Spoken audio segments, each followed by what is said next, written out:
Hello दोस्तों, स्वागत है आप सभी का। एक जातक का प्रश्न था कि इनकी कुंडली के अंदर, जैसे कि अभी हम चर्चा कर रहे हैं प्रारब्ध कर्मा संचित कर्मा और क्रियमाण कर्मा को लेकर, तो वहाँ पर जो प्रोफेशन साइड है, क्या वो रियली कार्मिक दिखता है, क्या कुछ उसमें प्रारब्ध के फैक्टर भी दिखाई देते हैं। ठीक है, तो इस चार्ट को समझने की कोशिश करेंगे। ये कुंडली किस तरह से नेचुरली काम कर रही है उसको देखेंगे, ग्रह के कारक तत्व और साथ ही साथ कुछ हद तक लाइफ के अंदर उनके क्या फैक्टर्स होने चाहिए वो देखने की कोशिश करते हैं। सबसे पहली कंडीशन, हमने छठे भाव को, लगन कुंडली के छठे भाव को प्रारब्ध का हिस्सा क्यों माना? क्योंकि हमारी दैनिक दिनचर्या जो होती है वो दैनिक दिनचर्या कहीं ना कहीं हम छठे भाव से देखते हैं। ठीक है, अगर शारीरिक रूप से देखा जाए तो जीवन के अंदर छठा भाव एक महत्वपूर्ण भाव है जो ये बताता है अगर वो ढंग से काम करे तो फिर आप बीमार नहीं पड़ेंगे। ठीक है। दूसरी चीज, सिक्स्थ हाउस जो है वो हमारे 10th हाउस, हमारे स्टेटस के लिए, हमारे 10th हाउस हमारे स्टेटस के लिए कहीं ना कहीं 9 घर आगे है, उसका भाग्य है। और वही चीज कहीं ना कहीं हमारे फैमिली, हमारे संचित धन के लिए भी एक इम्पॉर्टेंट किरदार निभाता है। वो उससे 5 घर आगे उसका पूर्व पुण्य होता है। तो पहला टारगेट हम हमेशा रखते हैं, वो रखते हैं 6th हाउस को, किसके साथ? प्रारब्ध के साथ। प्रारब्ध भी क्या है? जो चीज आपसे करा ली जाएगी धीरे धीरे करके, वही कहीं ना कहीं आखिरकार आपके लिए जाके आपकी डेस्टिनी बन जाएगी। तो सबसे पहली कंडीशन, इस चार्ट को मैं 6th हाउस से रीड करना शुरू करता हूँ। 6th हाउस एक्टिव है या नहीं, पहली कंडीशन। तो 6th हाउस एक्टिव है, वहां पे गुरुदेव जाके बैठे हुए हैं। ठीक है, गुरु किस बात का कारक है? ज्ञान का कारक है, काउंसलिंग का कारक है। ठीक है, किसी तरीके से मिनिस्ट्रीज हैं उनके कारक होते हैं गुरुदेव। तो इनके दैनिक दिनचर्या के अंदर गुरु का कोई एक प्रभाव होना चाहिए, पैसे को लेकर होता हो, काउंसलिंग ये करते हो, या फिर जीवन के अंदर लिखाई पढ़ाई के कोई कार्य ये व्यक्ति कर सकते हैं। ठीक है, हाउस एक्टिव है, हाउस में जो प्लैनेट जाके बैठा है उससे जुड़ा हुआ कोई ना कोई एक फैक्टर होना चाहिए। गुरु को वेल्थ के कारक के रूप में देखा जाता है, लेकिन उसे विजडम, ज्ञान के रूप में देखा जाता है। तो व्यक्ति के दैनिक दिनचर्या छठे भाव के अंदर ज्ञान का कोई तत्व आवश्यक रूप से होना चाहिए, क्योंकि उसने भाव पे अपना प्रभाव छोड़ा हुआ है। दूसरा फैक्टर, इनकी दैनिक दिनचर्या जो होगी ना, वो इनकी दैनिक दिनचर्या कुछ इस तरीके से होगी जो कि थोड़ा सा ज़्यादा लंबी खींचती हो या अकेले में रहकर होती हो। अष्टम भाव के अंदर छठे भाव का स्वामी आके बैठा है। इसका मतलब जीवन में ऐसी परिस्थितियां प्रारब्ध से बन रही हों जहां पे व्यक्ति को एकांतवास में बैठ के काम करने की स्थितियां उत्पन्न हो सकती हैं। नहीं तो अगर ये स्थिति न उत्पन्न हो, दूसरी कंडीशन खड़ी हो जाएगी, ऐसा व्यक्ति भीड़ में बैठ के भी काम करे, ऐसा व्यक्ति भीड़ में बैठ के भी काम करे तो भी वो ये महसूस करेगा कि उसको ना एक अकेलापन खाया जा रहा है। सबके साथ होते हुए भी लोग जुड़े होंगे, फिर भी उसको एक अजीब सा अकेलेपन की तरफ खींचेगा। क्यों? क्योंकि यहाँ का जो हम फैक्टर ऑफ प्रारब्ध कह रहे हैं, उसका स्वामी 8वें घर में गया है, जो कह रहा है किसी चीज़ को बदलो, या फिर वो ये कह रहा है कि वहाँ पर आपको कहीं ना कहीं किसी ना किसी रूप में अकेलेपन का सामना करना है। या तो परिवर्तन है, या तो अकेलापन है, या तो जेल कह लो, जैसी स्थिति है, कैद हो गया व्यक्ति काम कर रहा है, ऐसी परिस्थितियाँ दिखाने की कोशिश करता है। शुक्र दैत्य है, दैत्य होकर 6, 8, 12 में बैठ जाए तो इतना परेशान तो ना होगा, वो चीज़ अच्छी है। अब देखिए, मैंने कहा पिछले वीडियो में कि अगर धनु लगन है तो बात जो होगी वो एक तो धन को लेकर होगी। ठीक है, अब 2 नंबर की राशि है, 2 नंबर की राशि में एक तो होती है हमारी वेल्थ, दूसरी होती है हमारी फैमिली। तो फैमिली वाली चीज़ों के साथ भी कहीं ना कहीं कोई फैक्टर काम करने वाला है, क्योंकि यहाँ पे जीव तत्व गुरु बैठे जाके हुए हैं। ऐसी स्थिति में अकेलेपन में जाके काम करना पड़ेगा, तो थोड़ा सा फैमिली से दूर भी होना पड़ेगा। इन जातक को मैंने एक बात और कही थी, वो ये कि ये जो पहले भाव में राशि आई है वो इनकी जीव राशि है। इसका मतलब कि जीवन का सारा जो लेना देना होगा वो इनके 1st हाउस के साथ जुड़े, और जीव राशि में शनि बैठा हुआ। ठीक है, अभी मैं जो पॉइंट कह रहा हूँ ये काल चक्र का प्रभाव है, बट अगर कुंडलियों में कुछ राशियाँ जीव राशियाँ होती हैं, जीवित राशियाँ होती हैं, वो हमेशा वर्क करती हैं, वहाँ पे कोई ग्रह बैठा है तो अपना फल जरूर दिखाता है। इस पर चर्चा भविष्य में कभी करेंगे दोस्तों, लेकिन इस बात को समझिए, इस कुंडली के फैक्टर के हिसाब से जहाँ पे प्रारब्ध का स्वामी अष्टम में बैठा है, रिसर्च की तरफ लेके जाएगा। फिर राशि कैसी है? राशि है 4 नंबर की, 4 नंबर की राशि हो, 5 नंबर की राशि हो या 9 नंबर की राशि हो, ये तीनों राशियों को हम राजशाही की राशियां मानते हैं। ठीक है, अगर 5 नंबर की राशि काम करती है तो सीधे सेंट्रल गवर्नमेंट हो जाती है, ठीक। अगर 4 नंबर की राशि काम करती हुई नजर आती है तो सेंट्रल गवर्नमेंट से थोड़ा कम हो जाता है। और अगर 9 नंबर की राशि काम करती है, गुरु मंत्रणा काम करता है, तो वो इन दोनों के नीचे किसी पद पे बैठ के काम करता है, ठीक है। आपके पास आईएएस ऑफिसर्स होते हैं तो वो सेंट्रल गवर्नमेंट अपॉइंट करती है, स्टेट में बैठते हैं और मिलजुल के काम करना होता है, कुछ वैसी स्थिति होती है। अगर सिंह आ रही होगी तो सीधा सीधा अर्थ है डायरेक्ट सरकार के साथ कनेक्शन होगा। दूसरा, अगर 4 नंबर की राशि आ रही है तो आपके राज्य सरकारों के साथ संबंध हो जाया करते हैं। इसी तरीके से अगर 9 नंबर की राशि आती है तो वह राज्य को भी समर्थन कर सकती है और स्टेट के साथ साथ नेशनल को भी सपोर्ट करती है। तो यहाँ पे सरकार के लिए कार्य करने की स्थिति होगी ही होगी, क्योंकि गुरु की राशि में शनिदेव मौजूद हैं, ठीक। पहली कंडीशन। अब देखिए प्रारब्ध, पहला प्रारब्ध यानी कि हमारा 6th हाउस, इसमें जो चीज आई है वो संचित होकर आई है, ठीक है। 2 नंबर की राशि है, संचित होकर आई है और इसका स्वामी ऐसे घर में जाके बैठा है जो कि कहने के लिए संचित भाव है, लेकिन उसमें आने वाली राशि जो है ना वो संचित भी नहीं है, वो प्रारब्ध भी नहीं है, वो क्रियमान्य कर्मा है। यानी इस जन्म के अंदर उस कर्म को तो करना ही, एक स्थिति बन गई है किसके द्वारा, संचित कर्म के द्वारा। ये व्यक्ति एक साइंटिस्ट है, ठीक है, इस कुंडली के अंदर, और ये भी काम भी कर रहे हैं, ये एक साइंटिस्ट है। इस कुंडली के अंदर एक सबसे विशेष बात थी जो पहले नहीं समझ में आ रही थी लेकिन अब समझ में आएगी और उसको भी यहाँ पे देखने की कोशिश करेंगे। देखिए सबसे पहली कंडीशन, 8वें भाव में गया शुक्र, इनका नक्षत्र स्वामी भी था, दूसरी तरफ से प्रारब्ध का स्वामी भी है। क्रियमान्य कर्मा होने के कारण व्यक्ति को वो करना ही और संचित होकर करना है। उन्होंने एक बात और कही कि ज़्यादातर जो कलीग्स मिल रहे हैं, सुपरवाइजर्स मिल रहे हैं, वो फीमेल्स मिल रहे हैं, क्योंकि शुक्र खुद में फेमिनिन एनर्जी है। साथ ही साथ 4 नंबर की राशि जो माता यानी कि फीमेल्स के साइड को दिखाती है। अब उनको जो भी बॉसेस मिले वो फीमेल बॉसेस मिलने की संभावना चंद्र राशि के प्रभाव से देखने को मिलती है। दूसरी तरफ पे बात करूं कि इस 9 नंबर के लगन के अंदर 2 बहुत कोर फैक्टर्स छिपे हुए हैं, जिसको समझिएगा। एक तरफ 8 नंबर की राशि है संचित, भाव जो है वो है प्रारब्ध यानी कि स्ट्रॉन्ग है।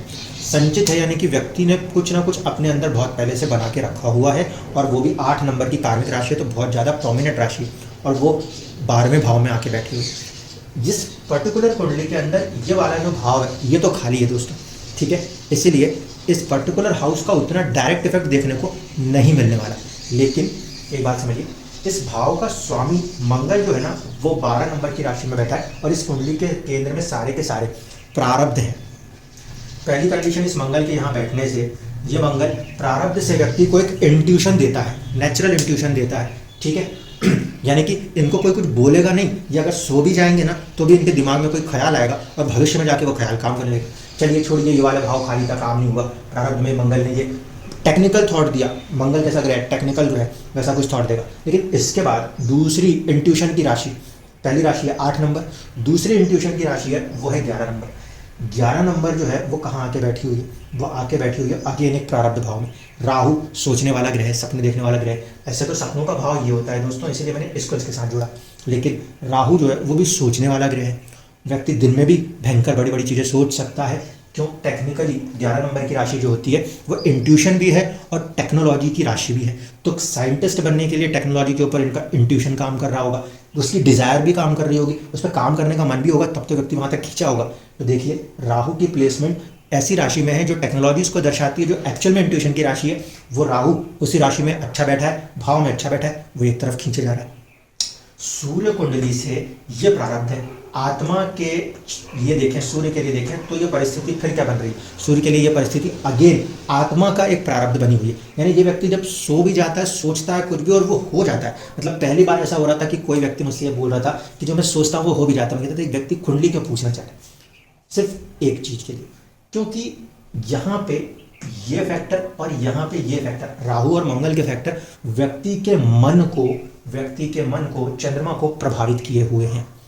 चंद्रमा चौथे का स्वामी मंगल के साथ यानी कि 8 और 12 के संबंध में था, चंद्रमा के पीछे राहु है, तो वो व्यक्ति थोड़ा सा मन के अंदर चीज़ों में कहीं ना कहीं घबराए जा रहे थे। और वहाँ पे मैंने उनको एक ही चीज़ कही थी, आप जो भी करते हो वो खुद के लिए कभी मत करना, आप ये समझना कि जो कर रहे हो वो ऊपर के लिए कर रहे हो। फैक्टर क्या था, जब इस पर्टिकुलर चार्ट के अंदर उस टाइम एक जो इंट्यूशन काम कर रही थी वो बिल्कुल साफ थी। यहाँ पे साफ साफ लिखा है कि ये केतु बैठा हुआ है। केतु यदि 9th हाउस में बैठा है और वो भी सूर्य की राशि में बैठा है, मंगल की राशि में बैठा हो या फिर गुरु की राशि में बैठा हो, ऐसे व्यक्ति के लिए केतु जो है वो एक तरीके से श्री हरि विष्णु का मत्स्य अवतार है, जो ये बताता है कि मैं भाग्य में बैठा हूँ, तुम जहाँ गिरोगे वहाँ से उठा के ले जाऊँगा। मत्स्य अवतार ये था कि व्यक्ति विशेष इंपॉर्टेंट है, उस व्यक्ति विशेष को बाढ़ में से, भव सागर में से दुनिया के बाहर निकाल के लेकर आना। पहली बार श्री हरि विष्णु ने सिर्फ कुछ फैमिलीज के लिए अगर काम करने की कोशिश करी, तब केतु का जन्म देखा गया, मत्स्य अवतार। यहाँ पर भी यही है, केतु सीधी सीधी चीज़ है, आपको करना है और करके उसका त्याग कर देना है। तो यहाँ पर ये भाग्य साफ शब्दों में कह रहा है कि जो कर रहे हो आप नहीं कर रहे, आपसे करवाया जा रहा है। आप अपने कर्म को सिर्फ करने के लिए आए हो, आप उसे कर रहे हो, इस बात की चीज़ को अपने अंदर से हटा लो तो भाग्य खुल जाएगा। यहाँ पे बस यही चीज़ कही गई थी। केतु का 5th हाउस में या 5 नंबर की राशि में, 5th हाउस भी कह रहा हूँ और 5 नंबर की राशि भी कह रहा हूँ, इस बात को ध्यान से समझिएगा। यहाँ पे ये 9th हाउस है, लेकिन केतु जैसा ग्रह अगर 5th हाउस में 5 नंबर की राशि में या कहीं पर भी इनके केंद्र त्रिकोण में आ रहा है, तो वो अपनी ऊर्जा के द्वारा कहीं ना कहीं किसी न किसी रूप में आपके बुद्धि के साथ अपने संबंध को दिखाता है। और वहाँ पर आपके अंदर आने वाले कोई भी ख्याल, वो ऐसे हैं कि ब्रह्मांड में घूम रहे हैं और आप उसे कैच कर रहे होते हो।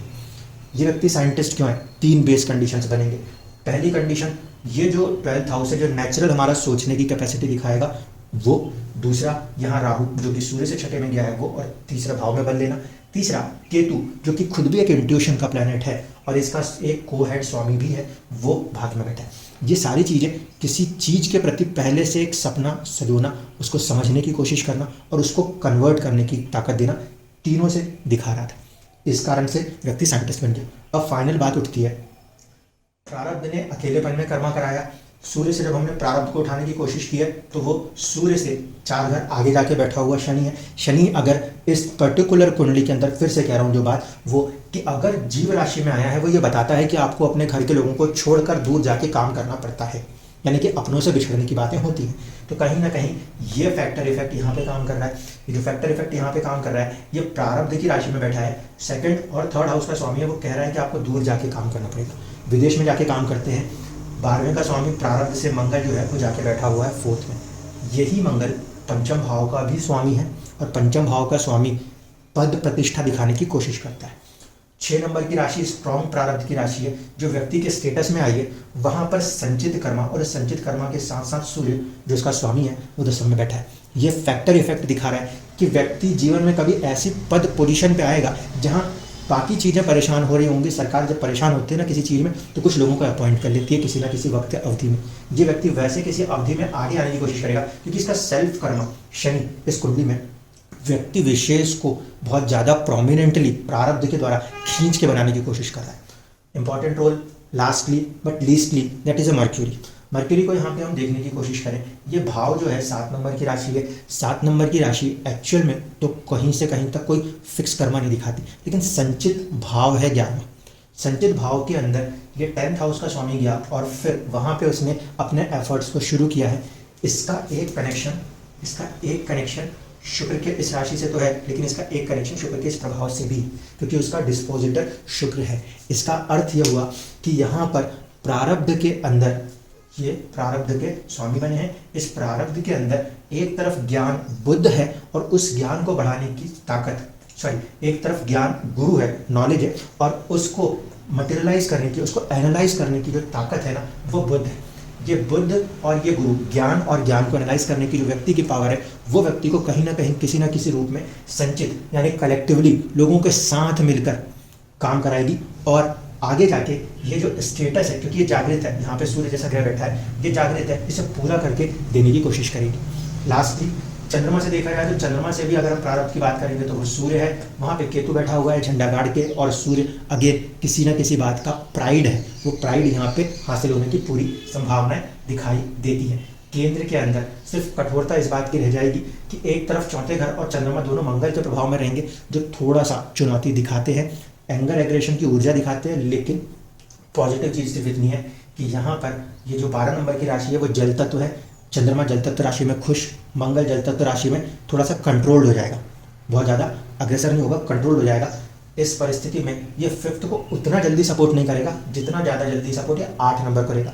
जल तत्व की भाव, जल तत्व की राशि में बैठा हुआ ग्रह जल तत्व के प्रभाव लेते हुए इंट्यूशन को ज़्यादा मदद करेगा। जीवन में देर से जाकर ये व्यक्ति अपने नाम को, अपने पद प्रतिष्ठा को एक बार स्थापित कर लेगा। कंडीशंस ये रहेंगी।